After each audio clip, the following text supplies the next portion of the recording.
Listen. Did you hear that? That was the sound of you giving me your attention. You gave me something. And the result? I'm happy. Thank you. It's better to give than to receive. It's simple, isn't it? Through very little effort on your part, you were able to give something to someone else and increase their happiness. That was a choice.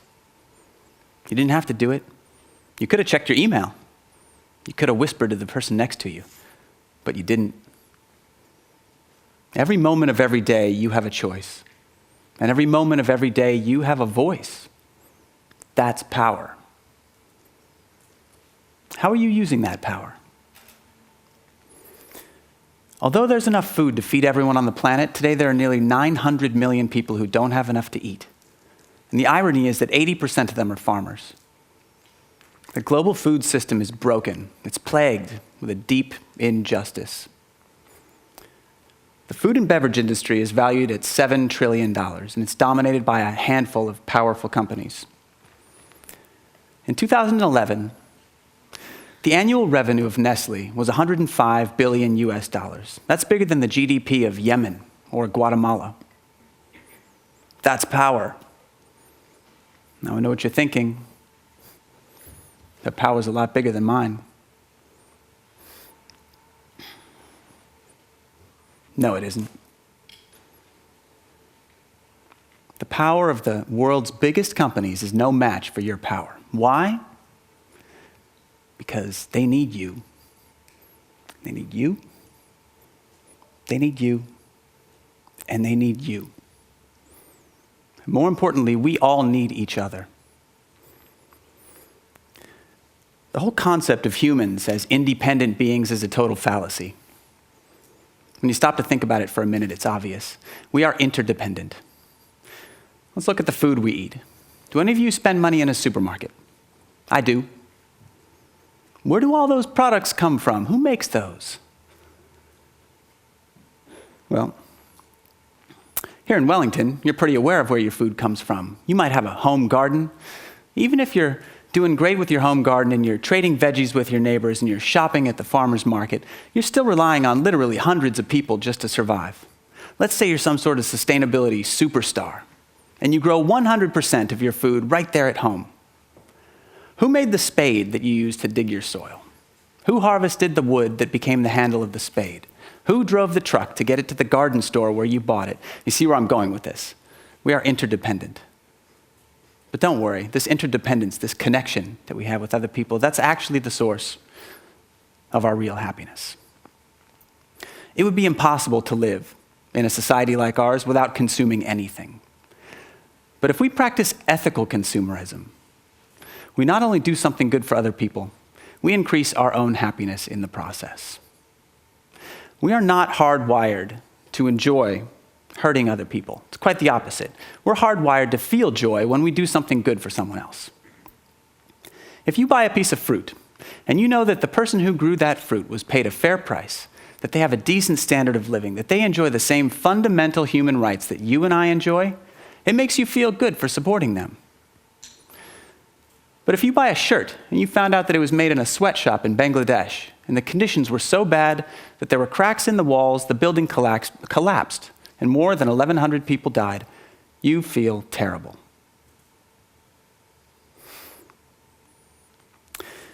These days, we find out when a building collapses in Bangladesh. We find out which companies were producing clothes there. Did you know that there are more people on the planet today who have a phone than a toilet? We are more connected to humans around the world than we've ever been in human history. That's powerful. We can listen to people. We can hear their stories. We can hear their struggles, their challenges, their dreams. And we do. And once we do, then we have the burden of knowledge. What do we do next? Well, in many cases, we can exercise our choice. The New Zealand Business and Consumer Behaviour Survey came out recently. What did it find? 67% of people said they would ditch a brand if they found out that it was behaving unethically. Remember what I said about power? Big companies are very concerned about how you feel about their brand. How do you generate the motivation to become an ethical consumer? Well, for some people, that's reading a story about extreme poverty and how the global food system is what drove people to go work in a factory with cracked walls in the first place. For some people, it's watching a video about climate change and the way it's already threatening to wipe out entire cultures. For some people, it's traveling. That's how it was for me. I've traveled through over 50 countries on camel, on bike, on foot, hanging off the outside of a train, on the roof of a bus, in the back of a pickup, on a banana boat. I've had a lifelong interest in going and seeing for myself how the rest of the world lives, in listening to their stories. And one thing that I've found over and over again is the way that the stereotypes and images of people that were given to me by corporate media and by pop culture are so different from the way those people really are when you get to know them a little bit more. I had the extreme privilege of being able to travel the length of Syria by land a few years ago. It wasn't easy to get in. It took 2 weeks of jumping through hoops in Turkey just to get the visa. The bus wouldn't even take us all the way to the border. It dropped us off about 5 kilometers away. We had to walk up over a mountain pass on foot. When we got to the border, the military there was really intimidating. They took every single thing out of our bags, and then they questioned us for 2 hours. What are you doing here? Who do you know in Syria? Do you speak Arabic? Why did you come? But once we got through that and got into the towns, I was amazed. The people in Syria were the nicest, kindest, most generous people I had ever come across anywhere. They kept inviting us to sit down with them and their families and have tea. Not because they wanted us to buy something from them or stay in their hotel or eat in their restaurant, because they really wanted to know more about us. They wanted to know, what were we doing there? Why did we go through so much effort to get to Syria? They wanted to share their stories with us. They wanted to tell us more about their culture. When you get to know someone a little bit better, it builds awareness. And awareness is very powerful.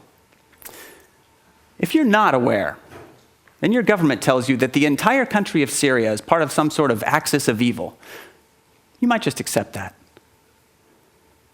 I couldn't accept that. How much of the time in our day are we actually using that level of awareness? It's sort of like that scene in The Matrix when his computer starts talking to him and says, "Wake up, Neo, wake up." We could be much more aware in everything that we do during the day. When we're pushing the trolley through the shopping center, we're taking food off the shelves, do we actually look and see, like, I wonder who made that food? And what were the conditions like for them? Of course, here in Wellington, we are pretty aware. In 2009, Wellington became the first Fairtrade city in New Zealand. That made it the first Fairtrade capital in the Southern Hemisphere.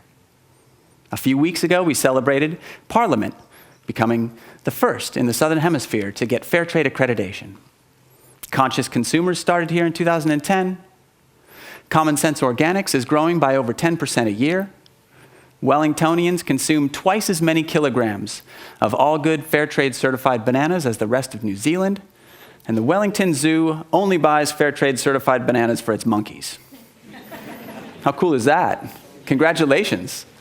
These are good signs. These are signs that we're moving towards a more fair and more sustainable world. But you can't always use your choice. There are 38,000 items on the shelf of the average supermarket, and precious few of those have any kind of ethical or environmental consideration behind them. And when you can't use your choice, you can still use your voice. I'm part of Oxfam. We tackle the root causes of poverty, not just the symptoms. And a couple of months ago, we launched the Behind the Brands campaign.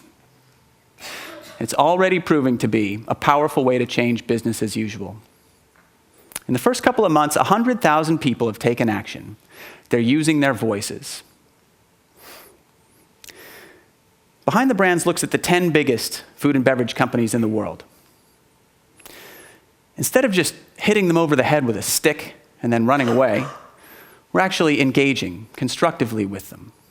The idea is to create a race to the top by being a critical friend and helping them to improve incrementally. A lot of campaigning in the past was done by picking out a single villain who did a particularly outrageous act and hitting them hard. But the strategy behind the brands is actually to look at a range of companies and a range of issues and to help lift them all up. These 10 companies own a dizzying array of sub-brands. This is just a handful of them. So we spent 18 months researching, and then we rated them all on 7 issues: land, water, women, farmers, climate, workers, and transparency. And then we created what we call the company scorecard. We gave them a score of 1 to 10 on each of those 7 factors. We added them all up. And in the end, at the top of the heap was Nestle, with 56% out of 100. At the bottom, Associated British Foods on 19%. Clearly, there's a lot of room for improvement across the board. And the first thing that we set out to improve was the plight of women who grow the world's cocoa. This industry is dominated by Nestle, Mars, and Mondelez, which owns Cadbury's. Those 3 companies buy 30% of the world's cocoa. They exert a huge influence. Now, chocolate is sweet, but unfortunately for the women who grow and produce that chocolate, the reality is not so sweet. They don't have equal rights. They don't have equal opportunities. They don't have equal pay. Here's an example. The International Labor Organization says that women small-scale farmers in Africa own just 1% of agricultural land. 1%. That's not equal. So we struck up a dialogue with these 3 companies. We started to advocate for positive change. And 100,000 people started using their voices. They started posting on Facebook. They started sharing videos. They started emailing the companies. How long did it take for Nestle, Mars, and Mondelez to hear those voices? 2 months. Within 2 months, all 3 of those companies had agreed to a package of reforms that are going to fundamentally lift the status of women throughout their supply chains. One of those was signing up to the UN Women's Empowerment Principles. That means that they commit to empowering women in the workplace, in the marketplace, and in the community. It's a good start. And for it, we gave them each 1 more point in the women category on the company scorecard. This is the start of the race to the top. Is it the end? No. What if enough people used their voices so that all of the women throughout the supply chains for all 10 of those companies had equal pay, equal rights, and equal opportunities? Sound idealistic? Remember that our own great-great-grandmothers did not have the right to vote. But it's not going to happen unless people use their voices. I'll give you another example from closer to home. A couple of years ago, Dole, New Zealand, started putting a sticker on its bananas that said ethical choice. This was a self-created label. It wasn't independently verified. So Oxfam decided to commission some research in the Philippines, where these bananas are grown, to see just how ethical they are. And what did the researchers find? Child labor, military harassment for joining a union, aerial spraying of toxic pesticides on the workers in the plantation below without warning them so they could get out of the way, and environmental damage. Hardly the pinnacle of ethics. So Oxfam struck up a dialogue with Dole and with the supermarkets here in New Zealand that sell those products to advocate for positive change. And people started getting in touch with Dole when we released the findings. They started posting on social media. They started getting in touch through email, by telephone. Was Dole listening? You bet. Within 6 hours, Dole dropped its ethical choice label. 6 hours. That's power. Like I said, they care deeply about what the public feels about their brand. It's their most valuable, intangible asset. So now we're working with Dole on the ground in the Philippines to make sure that there are real improvements for workers there. But that's not enough. You should be able to walk through that supermarket and trust that none of the products on the shelves there involve child labor or other violations of people's rights or damage to the planet. But it's not going to happen unless you use your voice. Don't think of it as a burden. You need to use your voice again and again, but think of it as an opportunity. It's a chance to go home at night and say, I was an ethical consumer today. I did something good for someone else. There's so many ways that you can use your voice. You can talk to your supermarket manager. You can talk to your MP. You can talk to the person who controls the purchasing policy at work. You can write letters. You can get on the phone to decision makers. You can support campaigns and sign petitions. You can post on social media. These things make a difference. They really do. And there are countless choices that you're making every day. You choose what to buy, and you choose what not to buy. You choose whether to take the car or not. You choose whether to see a piece of rubbish on the ground and to walk past it or to stop and pick it up. You choose whether to get angry at someone or to practice patience. So choose wisely. Choose ethically. Choose with other people in mind, because that's what's going to make you feel good.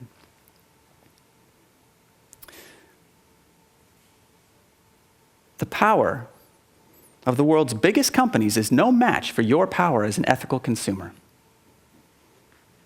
I'm going to leave you with a 3-part challenge. 1, before you get up from your seat, think of the next way that you're going to use your choice or your voice to do something good for someone else. 2, do it.